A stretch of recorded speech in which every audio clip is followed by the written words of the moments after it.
What ho, chaps? How the devil? Welcome to the show. How are you? Hope all's well in your neck of the woods. I've got a hoodie on today because I feel compelled to confess that I must be getting soft in my old age.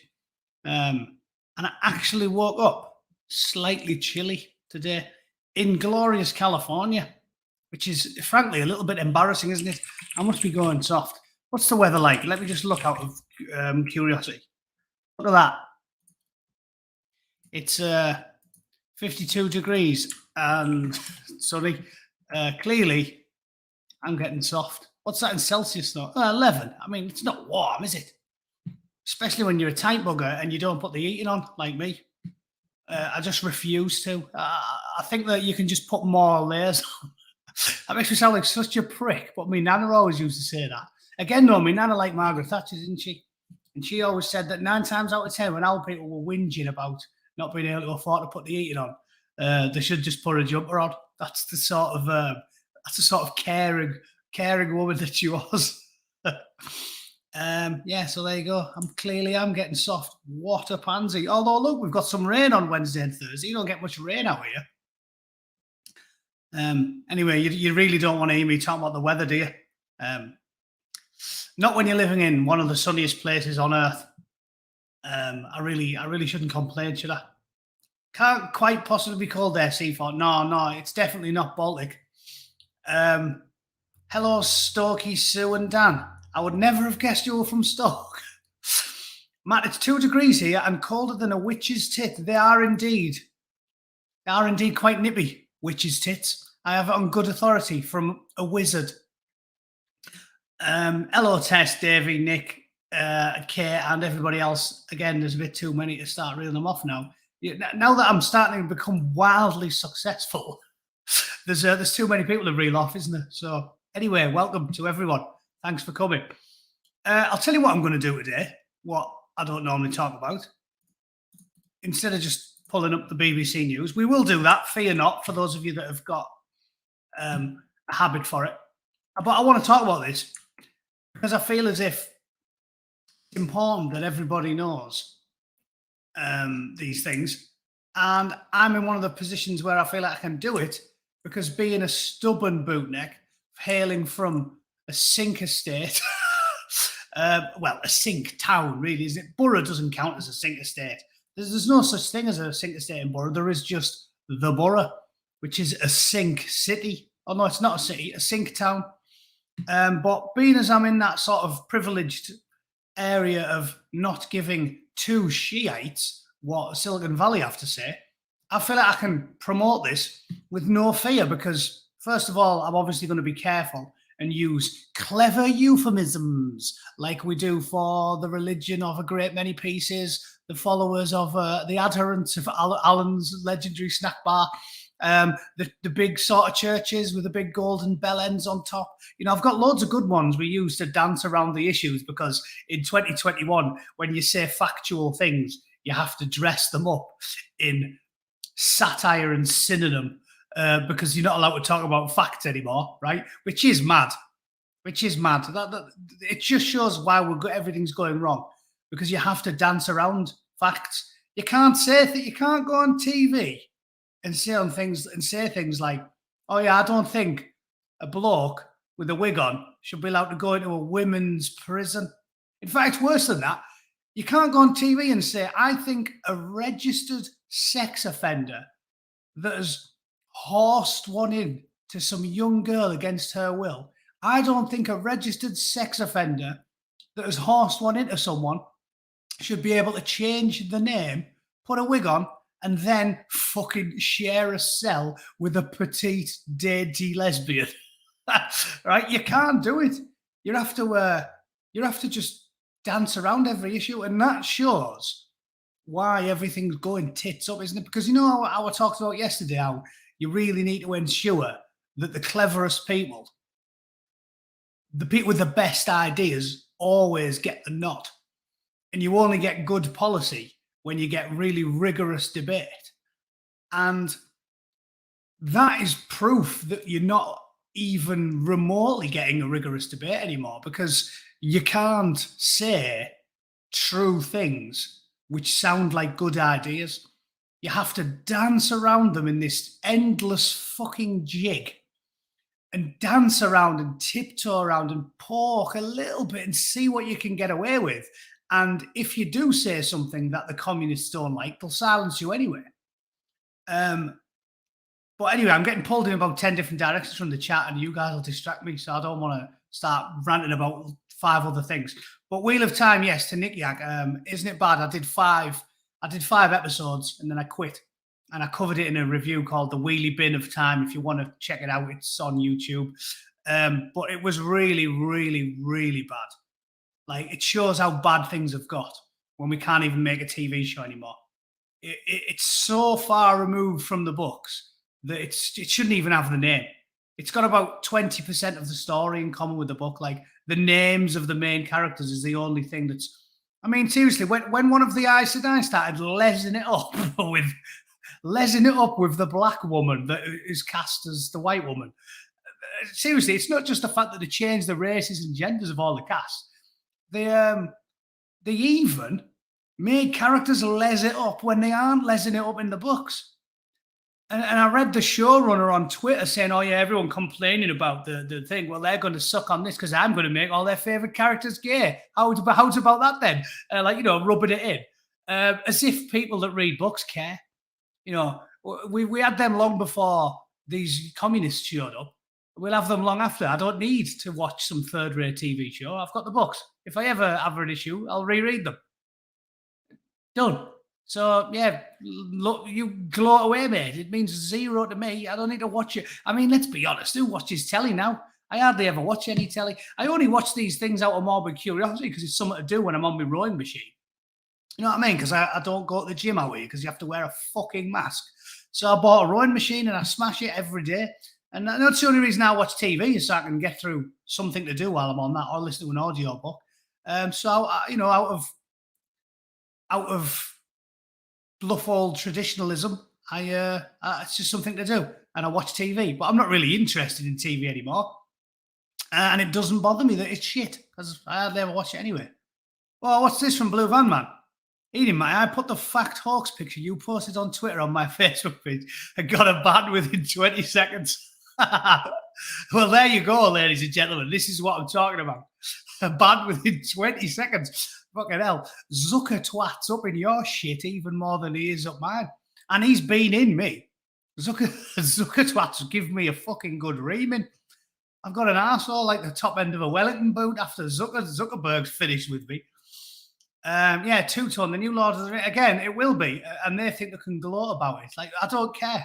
I was into that shit when I was a child. And I'll always have all them old books and comics. The fantastic one that was Hobbit. I remember getting it in the book club when I was in primary school. My dad bought me. It was expensive. It was like a tenner. And it was the fully illustrated by Alan Lee Hobbit. And it was fantastic. I've got all that shit. I don't care if Idris Elba is Aragorn and he bums fucking Frodo all over the Shire. I don't care. I expect Idris Elba to be Aragorn and, jizz all over. It's sort of like Frodo's there, surrounded by, he's got Gandalf and Idris and he's like, and he goes home all crusty and fucking, it's like, yeah, I expect it. Doesn't bother me. I'll just stick with what we know. I don't even need to watch this shit. Crusty, jizzy Frodo and his black lover. I'm not interested. I don't care. I am listening to Horus Heresy on audio though, Mark. Yeah, I've got through about 21 books from the Horus Heresy. Anyway, stop pulling me all over the place. Hey, that could be a line from the new Lord of the Rings. Aragorn, stop pulling me all over the place. Stop pulling me all over the place. I'm going to get distracted. I want to talk about this. So this is what I wanted to discuss because I think older people might not be aware of Joe Rogan's podcast and younger people might not be aware of some of the nuances of the vaccination thing. So I'm going to talk about it because I don't have a monetized channel. I don't do this for a living and don't take advertising money and I never will. So fuck them. Susan, you can muff my fucking ring piece all day long, sweetheart. Basically, if you haven't ever listened to the Joe Rogan podcast, and it's not brilliant. I'm not some sort of dyed-in-the-wool Joe Rogan aficionado. I think his only appeal is he's a really good listener. Most people are good talkers who are in podcasting, right? So I'm a talker.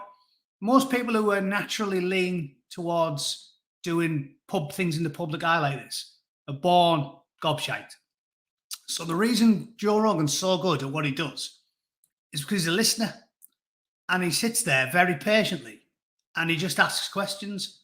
So it is good, but what I'm saying is you don't even need to be a fan of him, because I certainly don't think he was funny. I watched some of his old comedy in the early 90s when I moved over here. Not when I moved over here, when I first visited here, when I started seeing my missus. And I thought he was terrible at comedy. He was in a TV show called Just Shoot Me, and some of his comedy is terrible. He's not funny. He's one of the worst comedians. If he's a professional comedian, I think he's one of the worst. But he is great at sitting patiently and asking questions. So you don't have to start listening to him. What I do with Joe Rogan is I click on his Spotify page and I look and I see if I care even slightly if the person he's talking to is of interest to me. And if they aren't, like an actress, no, don't care. Comedians, he always has his comedian mates on, doing him a favour. Don't care, don't listen to them.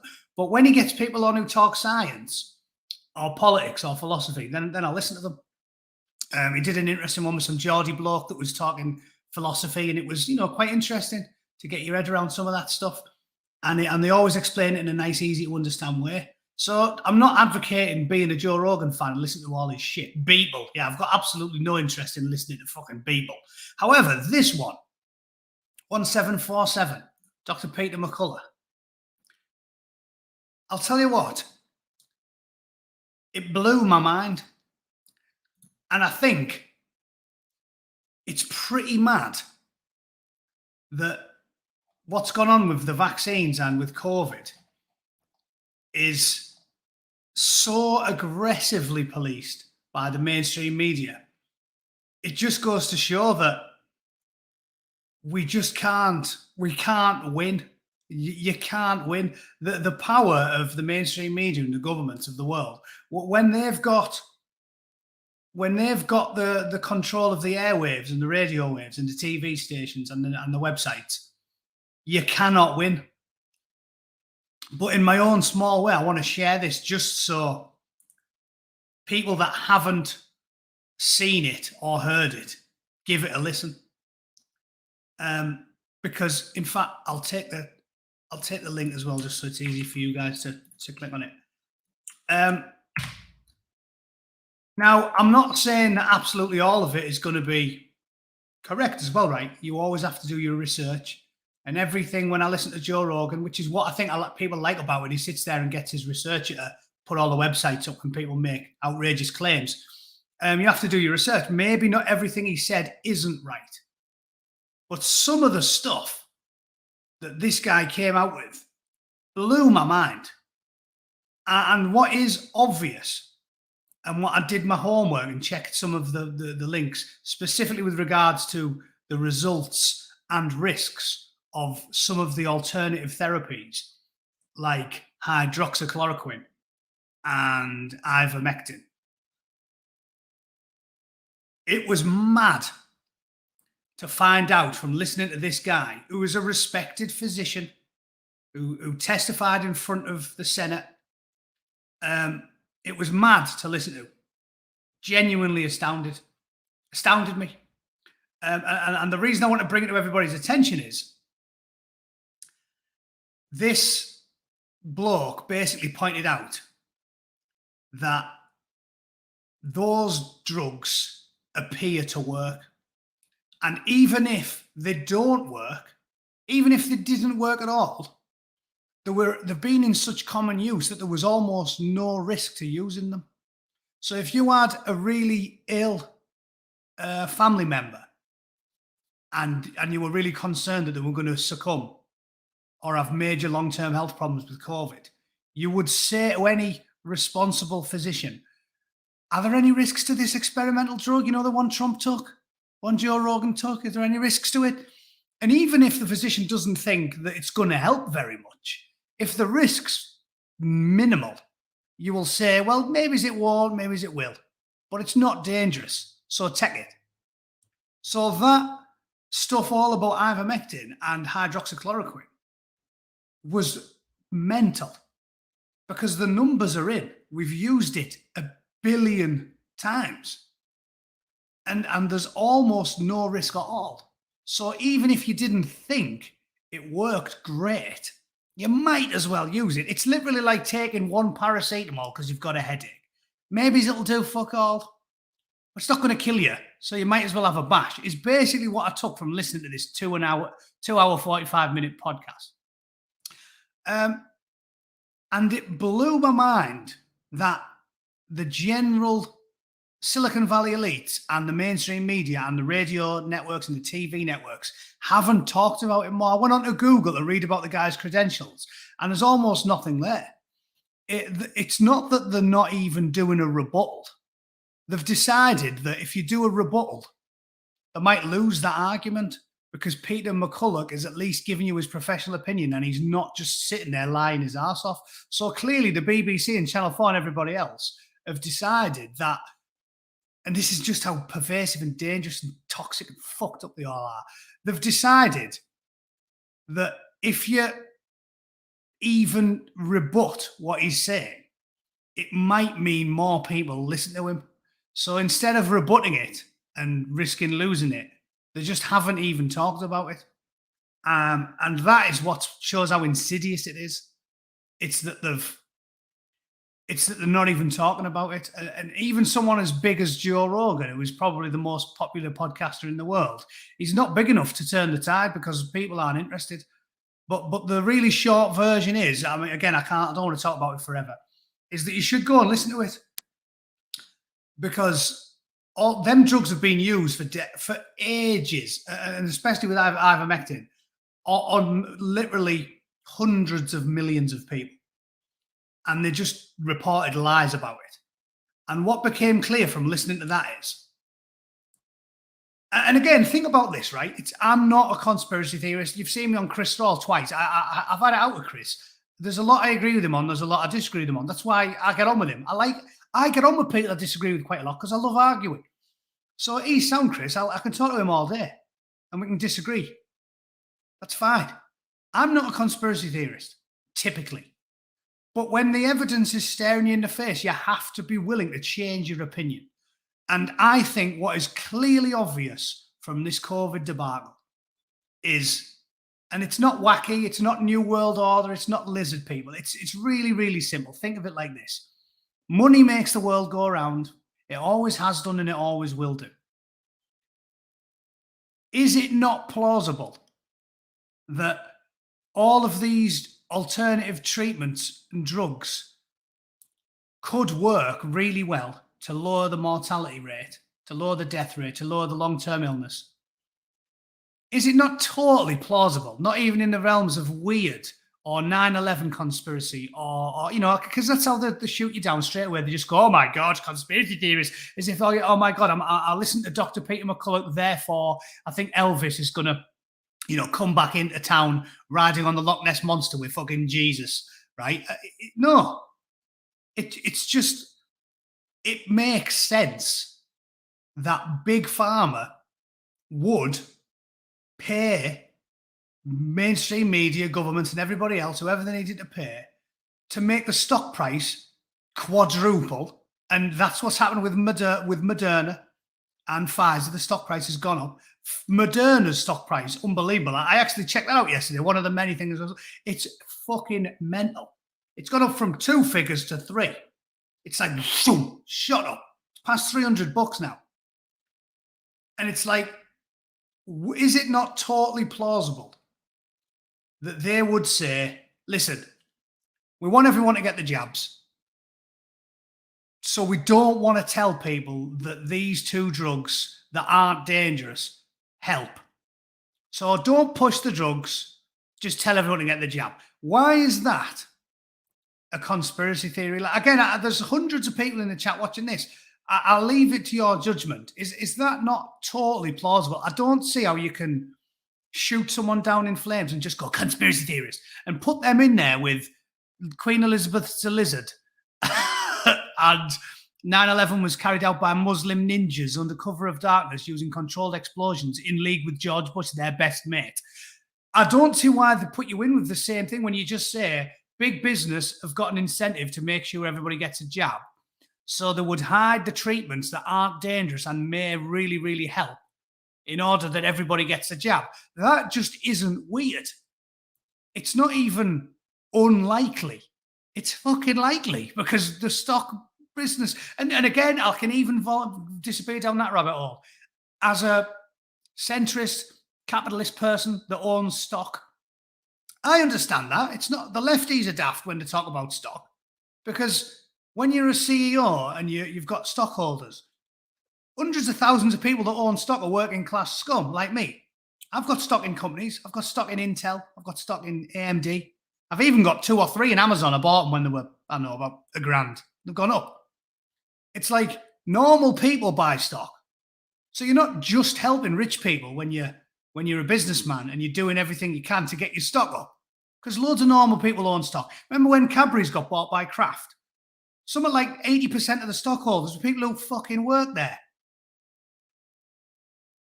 And I can let you in on a secret now that I've kept close to my chest for ages because I don't talk about my personal life at all because communists will chase me around. I did work for Games Workshop for a time. The cat's out the bag. If anyone couldn't tell by the fact I love everything to do with Games Workshop, I worked for Games Workshop for a time. Hence, I was in Nottingham for a while. I'm no longer employed by them. But I work for them. Nearly everybody there has got stock because you have a deal where you buy stock, put like 200, 300, 400 quid a month in from your salary. And then at the end of the year, if the stock's gone down, they'll just give you the equivalent in cash. And if it hasn't, you can keep it and you get it at a 20% discount. So that's how stock works. Cadbury's, when they got sold to Kraft, they all made shitloads of money. Games Workshop, their stock goes up, they make shitloads of money. So I don't hate big business at all. I'm a Thatcherite. I understand the argument for stockholders. You have a responsibility to your stockholders to try and make your stock go up if you're a CEO. So I've even got a balanced outlook on that. Yes, I did paint them. Okay, I've still got like several thousand points worth down there currently working on.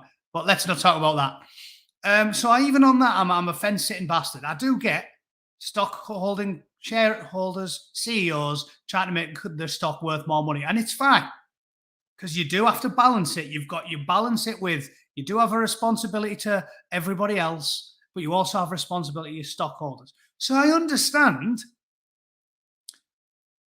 Pfizer and Moderna and everybody else wanting the stock to go up.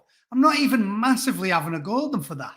If they just leaned on with a little bit of gentle pressure, I'd go, you know what? Fair enough, right? We're all trying to make a buck.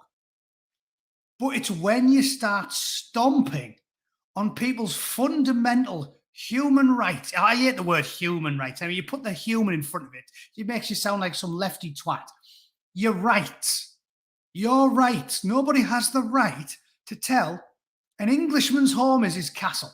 Some fucking twat in a suit, let alone a weak, limp-wristed jellyfish of a man in a suit, who isn't a better man than me in any capacity. He doesn't have a higher IQ. He doesn't have a stiff upper lip. He doesn't have the intestinal fortitude. He doesn't have the physicality. I would punch Boris Johnson's fucking face in. And the only reason he gets to tell me what to do is because we live in a civilized society and we decided that murdering each other on a battlefield was a terrible idea. So we gave up the right, because might makes right works great for people like me. It works fucking great for people like me. But we're civilized, and I understand the Enlightenment principles of our forebears, and I'm willing to concede that just because I could fold up Boris Johnson and fuck him, I shouldn't get to impose my will upon him. But I want the corollary to be true, and some scrawny 5-foot dwarf like Ash Sarkar shouldn't be able to lord it over me because she's a fucking rich communist, bourgeois, lefty twat. And we've just agreed to let our rights go because we signed up for this new system where instead of stabbing each other in the face with a spear, we let people fucking vote. And it really does annoy me when they've ruined their side of the deal.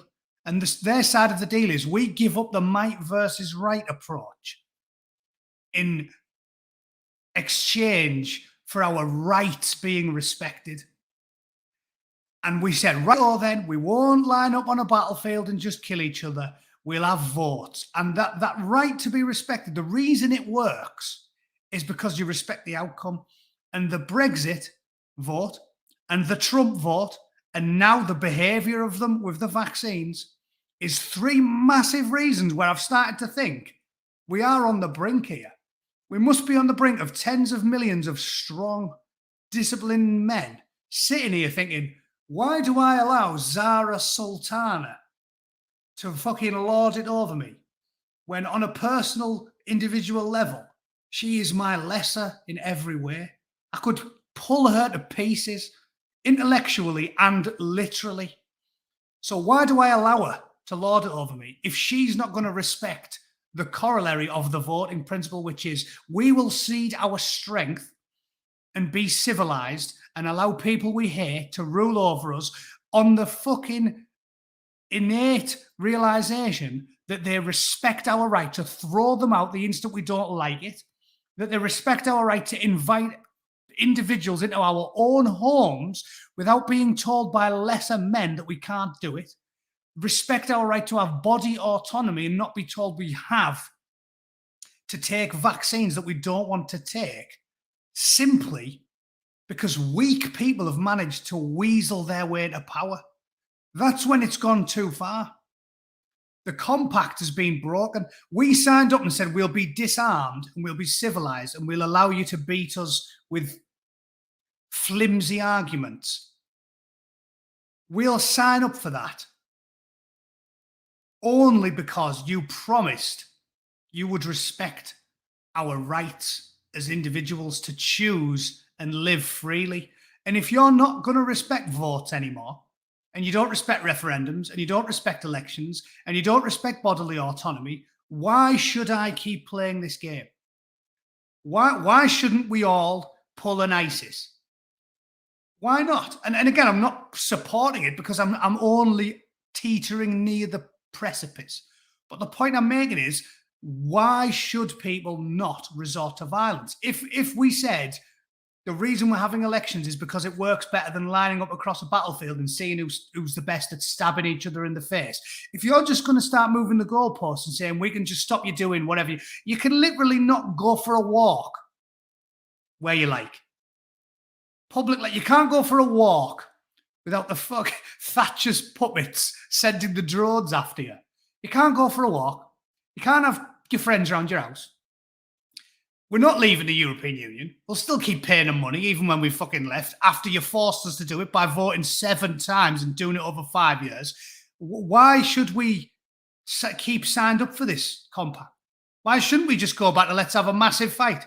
Let's get all the Conservatives and the people who want to keep the way of life on one side of the field, and let's get all the left-wing communist fuckers on the right on the other side of the field, and let's just have a massive ruck.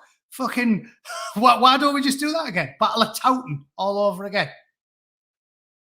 They've broke too many compacts, and this is the point I'm trying to get at in a humorous manner, is that is dangerous as fuck. They've took the piss a little bit in the 80s and the 90s, but now they're just saying you can't walk where you like, you can't say what you want, you can't make jokes that you like, you can't invite your friends around your house. You can't have a say in elections because we'll just fucking ignore you. At what point does everybody say, well, I'm not doing it then? I'm not doing it. I'm not respecting your laws because you just rip them up on a whim and write them yourself. You don't respect elections. You don't respect freedom of speech. You don't allow me to make jokes. You don't let me go for a walk where I want. You don't let me invite my mates around my house anymore. Why are we still doing it? Why? So again, the point I always make, come back from the brink. Stop acting like you can just do whatever you want, because you can't do whatever you want. You can do whatever you want, Boris Johnson, because the masses allow it. But if you keep taking the piss out of us, we're all going to take a step into the unknown and say, well, we're not doing elections anymore. You don't do as you're fucking told. You don't enact the will of the people. Representatives. What the fuck is representative about the shitbags that run the UK? If you failed to honour your side of the deal, then I'm not going to honour mine. That's the dangerous road we're looking like we're going down. How prophetic were the Brexiteers a week after it became evident that they weren't going to honour the vote? They were all saying this. They were saying, like, if you just start telling people that the vote doesn't matter, you're heading down a dangerous road, because people are just going to go, well, there's no point in voting then. And the politicians, the short-sighted lefty arseholes, especially fucking Ash Sarkar and all Owen Jones, they think, fuck them. Fuck them. Just do what we want. We don't need to worry about what the masses want. We'll just do what we like. Yeah, because we've been neutered for the last 70 years. But if you keep pushing, eventually people snap. And they're not just going to say, yeah, you can do whatever you want. We'll tell you we want to leave the EU 5 times in a referendum and 4 fucking elections, and you just keep going, nah, but we're not though. But we're not though. Like the showrunner on Twitter. Oh, beloved fan who's been reading this book for 50 years. I'll just turn everyone gay. I'll just get all your favourite characters to bum each other around the Shire. Just get fucking Frodo and... Although there was a little bit of gay action, a little bit of gay sentiment between Frodo. I'll just get all the hobbits to daisy chain round the Shire, yeah? I'll just get Gandalf to suck jizz out of Saruman's arsehole. Do you just think you can keep taking the piss forever? It's a serious question. Politicians just think they just keep taking the piss forever. Like, no, they told us to leave the EU, but we just won't. That was their attitude. We had to tell them and tell them and tell them and tell them and tell them. And that was the rot, the start of the rot. And ever since then, we've just had more and more of it. It all started and ended with Brexit. People forget Brexit preempted Trump. The real start of this rot all around the world was Brexit. That was the day the normies started to realise. And people like me, I didn't even have a YouTube channel then. I only started doing it because I got so angry about Brexit. That was when the world said, you know what? They don't care. They don't care. They pretend that they care and say, right, we'll have a referendum. Do you want to leave the EU? And when everyone said, yeah. Do we want to leave? Yeah. You asked, we answered. Fucking leave. Cheers then. We shall wait here while we leave. And when it became clear that they just wouldn't, that is what started us down this road. I firmly believe it, because it's just gone from there. It went Brexit, Trump, vaccine mandates. They just think, doesn't matter what the people say, doesn't matter. Doesn't matter. Like, try it with your wife. If your missus says, right, what colour should we have the wall in the kitchen? I want it yellow. Paint it fucking black. See what she says. If it doesn't work in your house, it doesn't work in your country. And these raving lunatics think they can just do what they want. Should we go left? No, we want to go right. Fuck you, we're going left. If you keep doing that, the system's fucked. Everything we've built is fucked.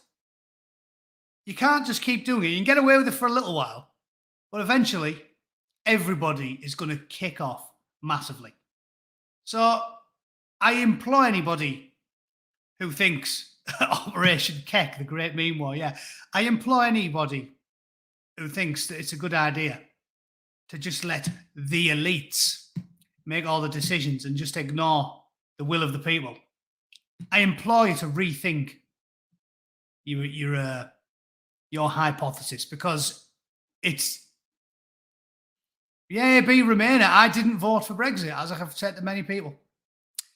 I was an expat. I was on the fence. I could see good arguments either way. I didn't vote. I only became a very, very angry bootneck when it became clear they weren't going to do what they were told. And if it's made me go from pleasant, mild-mannered Remainer to furious bootneck with an unending rage boner that he's had for 2 years, think what that can do to fucking millions and millions of people. It's fucked. So anyway, that was a very long opening rant. It's like nearly 40 fucking minutes. Just be sure you have a listen to that guy. Make your own mind up. I'm not advocating anything. I'm just saying the evidence appears to support that we do know that some of these treatments work, and we didn't do them because they want everybody to get a vaccine. And if that's killed thousands of people, and it must have done because we didn't treat people with medicines we knew could have helped them, it's criminal. It's gone from just chasing the profits to being fucking criminal. So I implore you to watch it. And I suppose now we have to do at least one BBC story before I leave, don't I? I did pick out a few I wanted to talk about. This one caught my eye because I feel as if everything the BBC does now is always about, because they're lefty arseholes, it's always about excusing people being arseholes. You know, like that all, again, we used to joke about it in the 90s. Oh, he's a registered sex offender. It's not his fault. He had a bad childhood. What, you caught him? He set fire to an orphanage and fucking raped a nun. Oh, it's not his fault. His dad was mean to him. That basically sums up the BBC now. Even to the point with little things that don't really matter, like why some people cheat in games. They want to make it into a fluff piece about, not your fault. Not your fault if you're an arsehole. What, you're an absolute throbber and you can't play fair or be civilised for even a moment. Not your fault, mate. I'll tell you what, it's the Angry Bootneck's fault. Blame him. Do it. I feel like Boxer on Animal Farm. I've just always cracked on, paid me way, never been on the dole, never claimed any welfare. Just paid me way, got a job, saved me money, paid me taxes, and all they do is take the piss out of me. I am fucking Boxer. And they'll spend all day, funded by us, making excuses for shitbags. So just another one. It says when it comes to unfair tactics, some of us are just better at bending the rules. What, you mean some of you are fucking arseholes? Yeah, welcome. Welcome to reality. Everyone who reads the BBC knows that. Some of us are just fucking arseholes. And it turns out they all work for the BBC and The Guardian. But the urge to cheat at games is easy to understand when you examine how they're designed. Oh, there's a grey area between being a little dishonest and actively cheating. Yeah, fucking hell. You can see why this appeals to people who work for the BBC, can't you?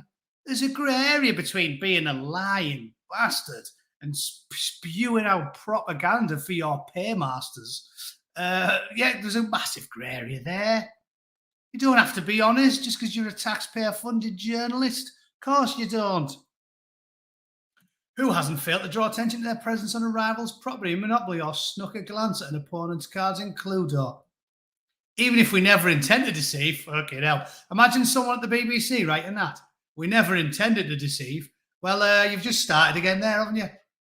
They couldn't lie straight in bed, the BBC. If you work for the BBC, you are, to me, if you work for the BBC, you're right down there with, like, Gary Glitter.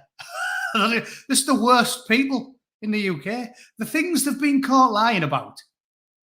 Nonsense. Industrial noncery. Tens of thousands of girls getting tortured and raped by Allen's Snack Bars Moving Co. the grooming gangs of one particular religious persuasion that we all know, but nobody's allowed to say. Yeah, basically, they lied about Savile. They lied about 30 years of torture and rape. They lie in every story they write. If you work for the BBC, you are right down there. It's like Worm, Rat, and then like Fred West, Jeffrey Dahmer, BBC journalists. That's my little hierarchy. Bootneck's hierarchy of scum. At the top, you've got the worms, then the rats, then Gary Glitter, then Fred West, then the BBC journalists. There we are. Bootneck's hierarchy of scum. I'll have to make an infographic about it. So I like this piece. It's just the BBC making excuses for people being cunts, which, if you've ever read the BBC, you probably fully understand why they've done it. So yeah, that was something that caught my eye today. What else have we got? Let's just do it off the cuff now. Russia orders the oldest rights group memorial to shut. Weird. I don't trust the BBC's take on that either. To remember victims of communist repression. I think at this point they're less communist than fucking we are. So I don't trust the hot take there. What else have we got? Working for a piece of bread. Obviously, that is a BBC documentary about living on the hard streets of Middlesbrough. It's a sequel to their first one, skipping past the prostitutes on the way to school. Desmond Tutu, the one shut up about him. Daddy was a hugger. I think we should talk about Winnie Mandela a lot more. Winnie Mandela's tyre and petrol-based football shenanigans. Yeah, she was a saint as well. The Austrians have just gone full Austrian and are obviously following the example first pushed by their favourite one-bollocked toothbrush mustache dictator and acting like a bunch of cunts. Again, just thinking they can do what they want. The Austrians are mental, which is what I talked about yesterday about these sort of top-down rules you get from on the continent, and just doesn't seem to bother anybody. Blue Van Man, another rock and roll Christmas by Glitter was played in a charity shop in Loughborough. See, I will concede that was a good song. I think that's a good tune. So maybe it's just because I'm not an emotional man. I'm easy to separate the artist from the art. John Lennon was a bit of a wanker, wasn't he? You actually read about John Lennon. He was a fucking prick. A prick to his son. Some of the stuff he said about Julian. Well, this guy's a bit of a twat. It doesn't mean I don't like listening to the Beatles. So yeah, Gary Glitter. Not a fan, but I don't think the Christmas song has to go out the window, does it? Michael Jackson, right? When they bulldozed that fucking orphanage full of pedos, they found his other golf club. Doesn't mean you can't listen to Smooth Criminal anymore, does it? Lennon was a fucking lunatic. Yeah, he was. But, I can still listen to his tunes. Not the end of the world. Anyway, try to go off on a tangent again. I'm starting to get a dry throat. Let's have a quick drink. Oh, yeah, do you notice? I got a new teacup. This was a Christmas present of my mother-in-law. Apparently, I remarked once that tea tastes better if you drink it out of porcelain. And she obviously noticed that I drink out of a Spider-Man mug. So she got me a pint-sized bone china mug. I don't like the pattern as much, though. I guess it was the only pint-sized teacup she could find that was made of bone china. So that's where Spidey's gone. I might bring him back out. I think I'm more interested in having a Spider-Man mug than I am in having a bone china cup. But it was a Christmas present, so I have to use it a little bit. Anyway, I'll wrap things up. I'm waffling. So, Innsbruck Airport refused to allow 110 tourists entering into Austria because they'd not followed updated COVID restrictions. And see, this is what has super pissed me off. And this is why I said I'm done. I'm not doing it anymore. I was willing to make them halfway with vaccines and everything else because I'm not an anti-vaxxer. I'm a man of science. I'm not a conspiracy theorist. But they just keep moving the goalposts. I guarantee that these 110 British tourists, the vast majority of them were jabbed, double jabbed. So, fuck them. It leads back to what I was saying earlier about moving the goalposts in politics. Just thinking you can just keep going further and further away from your mandate. Just do what you like. We're in charge now. Fuck them. They tell us to go left, we'll go right. Who cares? Tell us to leave the EU. Fuck them. Make them vote 10 more times. It's the same thing. When you keep moving the goalposts, people spit the dummy out. And the amount of people I've seen who've now said, fuck them, I'm not getting a booster. Nearly everyone I know who's had 2 jabs. I was talking to my mate Snell yesterday. He was like, I've had 2 jabs, I'm not doing the boosters, and fuck off. This is what they're heading into. They think they can bully and intimidate everybody. They don't realise how stubborn the general public is. And that 110 British tourists, I guarantee 9 out of 10 of them had double jabbed. Or they wouldn't have flew to Austria. We've been trained for the last 12 months that you can't fly anywhere if you haven't had your jabs. So, yeah, they've definitely bit off more than they can chew now. And I don't think most people are going to play ball with these boosters. It's gone on too long. And they just keep moving the goalposts. So fuck them. Why should you get more? You've had the 2. Why should you get the 3rd when they're already talking about a 4th? And funny old thing, we're not meant to take bastard jabs all the time. Again, not a conspiracy theory. I've had loads. I got 20 fucking jabs when I joined the Marines. But guess what? When I lined up in that first week and they gave me yellow fever and fucking rabies and anthrax and all that shit, if they made me do that every week, I might have a slight problem. There isn't no risk at all to vaccines. You're not supposed to get them endlessly. Do you think giving you a TB jab once a week, every week for 6 months wouldn't have an adverse health effect on you? Do you know what I mean?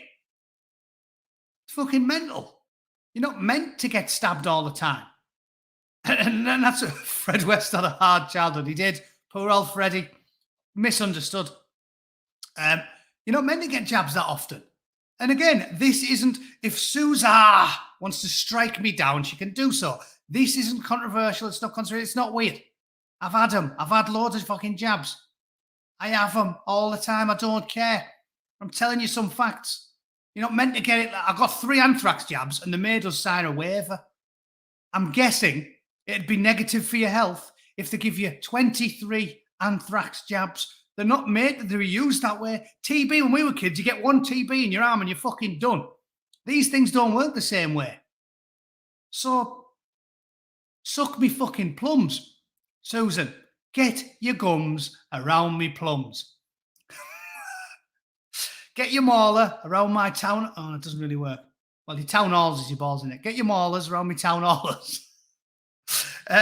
Ridiculous. It's not the way it's meant to fucking work. So they've moved the goalposts. Everyone's now aware that they're going to be told, oh yeah, booster 3, booster 4, booster 5, booster 6. It's not fucking happening. That doesn't make me a fucking anti-vaxxer because I had the bastard vaccine. I've had loads of fucking vaccines. I've had more vaccines you can shake a stick at. Doesn't mean this one is the same as all the rest of them, and doesn't mean I'm happy with getting one every 6 months for the rest of my fucking life. Give me the bastard disease. I'd rather be dead than shamed. I would. I'm a very, very stubborn man. Fucking kill me. If you think I'm going to just start dancing to this tune and I'm not going to invite people into my own house, Mian Hoos. Actually, that's just reminded me of a funny story, and I'll tell you it before I leave. Mian Hoos. I say it like that because that's how Geordies pronounce it. I'm now going to regale you with a tale to end with some comedy on a lighter note. Slightly politically incorrect, but it's funny. So when I used to drink in the Brown Cow in York, one of my favourite boozers, right? There was a fella in there called Geordie Jimmy. And I goes in there one day and he sat there looking depressed at the bar. And I'm like, all right, Jimmy, you look pissed off, mate. You're all right? And he went, nah, I cannot believe what's happened to us, man. I was like, well, what's happened? He said, I've been throughout Mian Hoos. Mian Hoos. It's my fucking hoose. And I said, oh, what happened? Tell me. You know, he was always in there with his missus. He said, our lass, she only moved in with us 6 weeks ago. He's only been seeing her like 3 months or whatever. Because she moved in with us 6 weeks ago. We had a massive fight. And she rang the fucking Rozzers and told them that I clipped her. And when they asked her address, she put my house down as her address, even though she's only lived here like 6 weeks. And then the coppers come round, arrested us, took us down the station, said that she's put a restraining order in on me and I'm not allowed to go within 100 yards of her. And she's in my house. And he was proper in a comical Geordie way, ranting about it, saying, he actually did say to me, I cannot even gan and drink my own Nuki Brown in my own house. Like, which was making me laugh because I was like, how stereotypically Geordie do you want to be? It could have only been more stereotypical if he was like, I cannot gan have me Tudor crisps and a stutty and some fucking Nuki Brown, like reeling off, and some Rickton's tea and some bastard Tunnocks tea cakes. He was like reeling off all the things he couldn't do. He said, I cannot even get me Nuki Brown out my own fridge and sit in my own house. And trying to like make him feel better, I said, oh, it is terrible, that, Jimmy. I said, I can't believe she said that to the police. So she lied then. She just told the police that you clipped her. And he went, oh, no, I did fucking clip her, like. So I was like, all right. It just wasn't trying to. At least he wasn't to his credit. He wasn't lying about it. but I was still trying to give him an out at this point, right? So when he said, no, I did clip a leg. And I went, all right, you know, there's a lot of people in the pub, but I'm thinking probably a lot of people shocked and a bit alarmed that he's just admitted to clipping his missus in the middle of the boozer. So I was trying to give him a bit of an out. And every time I tried to give him an out, he refused to take it. And I was like, oh, yeah, but I'm assuming that, you know, she like started on you first and you just give her a bit of a slap or something. Is that what happened? And he was like, oh, yeah, well, you know, she did hit us, like she hit us. And then I just sort of snapped and I went like, eh. And then I went, eh. And then he started like, acting out in front of me. And he was, and then in the end, I was just sort of going, eh. He was like walking me through these, acting out the combinations that he gave his missus. And I was like, fucking hell. The bloke wasn't interested in trying to save face at all. So yeah, that was Geordie Jimmy gleefully regaling the entire bar with how he lost his temper and give his last 20 digs in the face. Yeah, I found it funny. I suppose you had to be there, but he wasn't interested in taking the easy route. Hey, look, I've got some clip, 20 or 30 clips in quick succession. Oh, look, someone's on from Twitch. Zamapia, how are you doing? I think that's my first Twitcher. Does anybody even watch Twitch? I only clicked on this link because apparently you can like stick them all together. I don't think anybody goes on Twitch to watch and listen to comical political tirades to the or punches about Geordie's knocking a shit out the missus. No, probably not. No shame, Kate. No, and he wasn't interested. He didn't have the self-awareness to take the lifeline I was trying to throw him. Fuck you, you're stupid. I love Twitch. Yeah, most of them watch video games on there. Right. So I think I'm done there, ladies and gents. That was nearly an hour. Do go and check out that Joe Rogan podcast. I heartily recommend listening to it and come to your own conclusions. It appears to verify what I've been saying for 6 months. And the shortest way I can put that in 30 seconds is if you're in terrible health, you're a fat knacker, you get less exercise than a fucking Stephen Hawking, probably best off getting a vaccine.